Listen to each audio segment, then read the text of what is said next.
அதெல்லாம் இருக்க கூடாது. நான் தான் முதல்ல சொல்வேன், நான் தான் ஃபர்ஸ்ட் சொல்வேன். சரிம்மா தாயே, நீ ஏன் சொல்லு.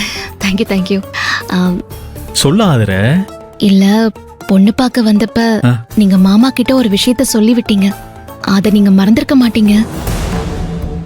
அதுக்கு நானும் ஓகே சொன்னேன்.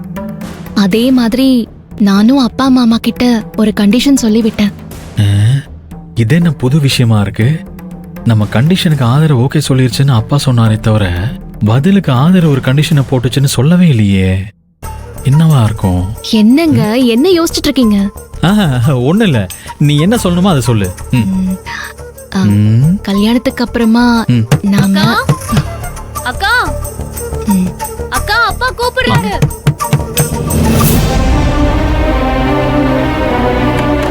அக்கா மாமாவும் மேகலையத்தையும் வந்திருக்காங்க. அப்படியா? எங்க மாமாவும் மேகலாத்தையும் வந்திருக்காங்களா? வாங்க. இல்ல, இந்த ஏரியா முழுசும் நம்ம பிள்ளைங்க கல்யாணத்தை பத்தி தான் ஒரே பேச்சா இருக்குது. அப்படியா சிவா? வாங்க அத்தை, வாங்க மாமா. என்னப்பா திடீர்னு வந்திருக்கீங்க? ஒரு முக்கியமான விஷயம் பேசணும்னு வந்தோம். நீங்களுமா?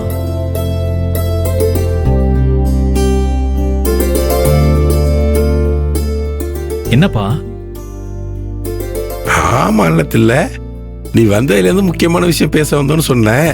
நான் அதை பத்தி பேசாம என்னென்னமோ பேசிட்டு இருக்கேன். நீ என்னன்னு சொல்லுதில்ல. மேகல, நீயே சொல்லுமா. ஆதிர, பிரபுவை கூட்டிகிட்டு அங்க போயிருமா? சரிங்க அத்தை, வாங்க.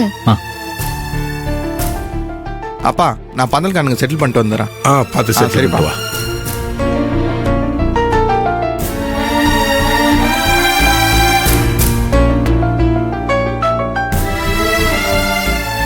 அது ஒண்ணும் இல்ல சம்மந்தி.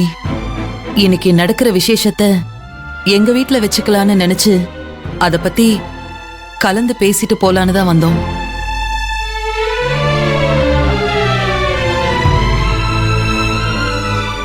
சம்மந்தி, இங்க விசேஷத்துக்கு நாங்க எல்லா ஏற்பாடும் பண்ணிட்டோமே. நீங்க ஏற்பாடு பண்ணிருப்பீங்கன்னு எனக்கு தெரியும் சம்மந்தி. ஏன்னா பொதுவா இந்த விசேஷம் பொண்ணு வீட்டுல தான் நடக்கும்.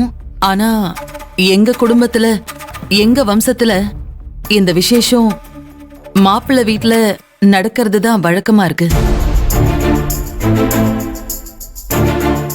ஒரு முக்கியமான விஷயம் என்னன்னா, எங்க வீட்டுல 3 தலைமுறையா ஒரு கட்டில் இருக்கு. சென்டிமெண்டா ராசியான கட்டில் அது. இந்த விசேஷத்தை வச்சு மூத்த வாரிசா ஆண் வாரிசு பிறக்கும். இது எங்க நம்பிக்கை மட்டும் இல்ல, காலம் காலமா அப்படிதான் நடந்துட்டு இருக்கு. அதனால இந்த சாந்தி முகூர்த்த சடங்கையும் எங்க வீட்லயே வச்சுக்கலாமான்னு கேக்குறதுக்காக தான் வந்தோம்.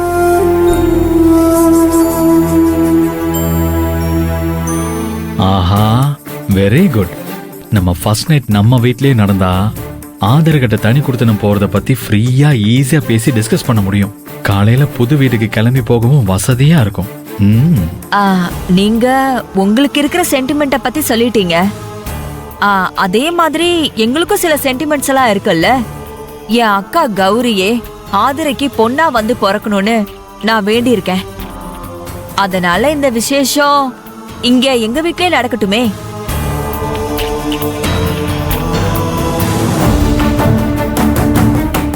அதனால உங்க வீட்ல விசேஷத்தை வச்சுக்கிறேங்கிற பேச்ச. ஏய் வாய மூடு. ஒன்றை யாராச்சும் கருத்து கேட்டாங்களா இல்ல ஆலோசனை கேட்டாங்களா? இதுல கருத்து ஆலோசனை சொல்ற அளவுக்கு உனக்கு தகுதியும் கிடையாது. தேவையில்லாம உன் இஷ்டத்துக்கு வந்து இங்க எதுவும் பேசிட்டு இருக்காத. அவங்க தான் அவங்க வீட்டுல வச்சுக்கிறேன்னு சொல்றாங்கல்ல, அதுல என்ன தப்பு இருக்கு? அவங்க விருப்பப்படிதான் நடக்கும்.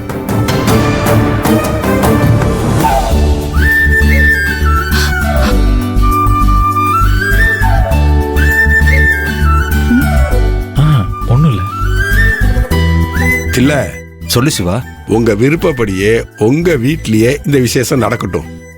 அப்பா, பொண்ணு மாப்பிள்ளைய நான் அனுப்பி வைக்கிறேன். இல்ல ஒரு நிமிஷம் இருக்கு, வந்துடுறேன். மடி ஆதுர. அப்பா வாடா. இருங்க வரேன். சொல்லுங்கப்பா. ஒரு நிமிஷம் வா. வாடாமா.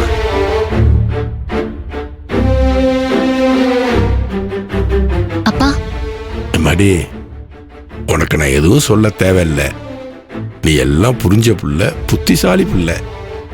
உனக்கு புகுந்த வீட்டுல எப்படி நடந்துக்கணும்னு நல்லா தெரியும்.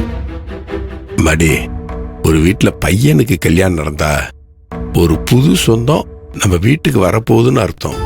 அதுவே பொண்ணுக்கு கல்யாணம் நடந்தா இருக்கிற ஒரு சொந்தம் நம்மளை விட்டு போகுதுன்னு சொல்லுவாங்கம்மா. மடி, நீ பிறந்ததுலேருந்து இந்த நிமிஷம் வரைக்கும் உன்னை விட்டு நான் பிரிஞ்சதே இல்லடாம்மா. நீயும் என்னை விட்டு பிரிஞ்சதே இல்லடாம்மா. ஆனா இன்னைக்கு என்னை விட்டுட்டு உன் புருஷன் வீட்டுக்கு வாழ போறடாம்மா. அதனால இந்த பிரிவை நான் சந்தோஷமா தான் நான் ஏத்துக்கிறேன்.